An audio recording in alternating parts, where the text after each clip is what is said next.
Hello, I'm SolarLoon, and here is another development log video for Soldier of. Soldier of will be a top-down 3D action-adventure RPG kind of game in the vein of old Game Boy Color games, as you can see. It's going to have retro graphics and hopefully tight controls. So this is the progress I've made so far. This is a new map, a small little new map that I added that spans the area between the plaza where you start and the park to the east. So this is a little smarter of a transition. Also added this ruined office building, and so the elevator is broken and you'll have to find another way up, which will probably be a staircase. So this will be an example of you needing an item perhaps to blow up some rubble or something that will present itself in the path between here and going upstairs. There's a little real-time reflection on the ground that's happening. It could be, I think it's pretty obvious. I'd like to, pretty apparent. It's not like it needs to be stronger, but I think that it could be not visible here in this area where it's all dark and messed up. Something that I didn't say was that, oh dear.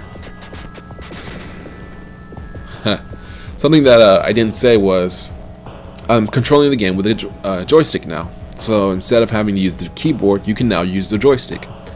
And fortunately, it's not X input specific, which means you can use any joystick to move the character around and everything. Rather than having Xbox 360 controllers only, which would be the case if it was X input or X input compatible controllers. It just is a standard joystick handle, so any joystick should be able to work with this.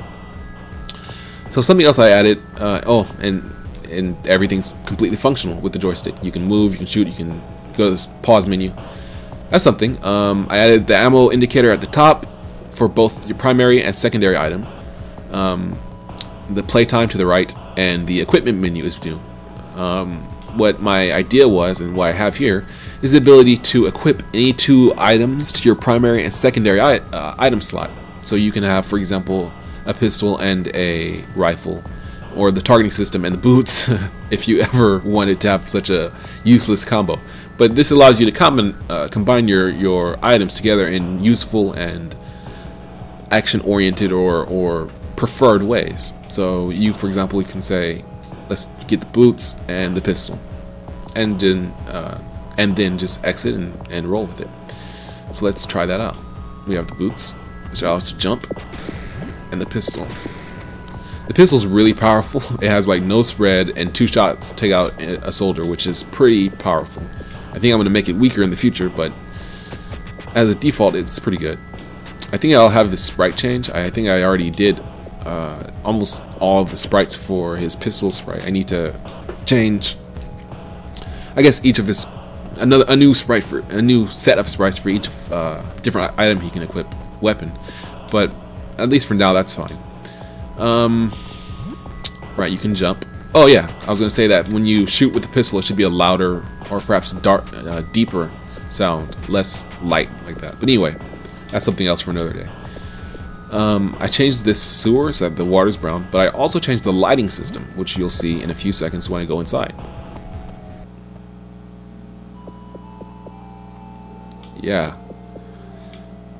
Yeah, this is quite a bit smoother, quite a bit more manageable.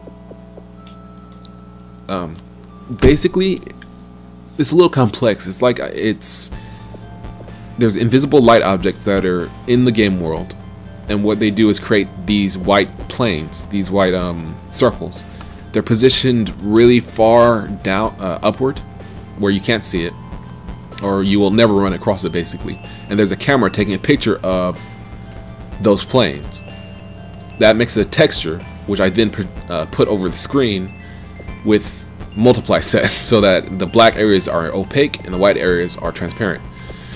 It sounds really weird, and setting it up is kind of weird too, but it's basically the same thing you would do with OpenGL, to my knowledge, with a frame buffer object or something, where you would basically draw the white areas, the white circles for the light areas, and the black area for the darkness, and then draw that to that stuff, the white areas for each light object, draw that stuff to a frame buffer object, then draw the frame buffer object over the screen.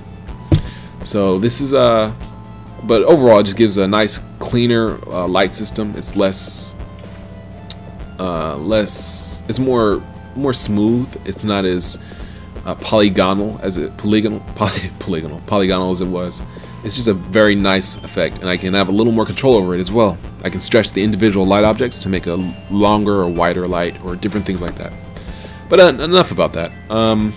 That's about basically all that I have so far with Soldier Up. Thank you very much for watching. If you feel like donating to help fund more tutorials, or if you have suggestions for the game, please feel free to leave one in the comments. Otherwise, thanks for watching, and when I release a demo or something, I will be happy to see what you think of it. Alright.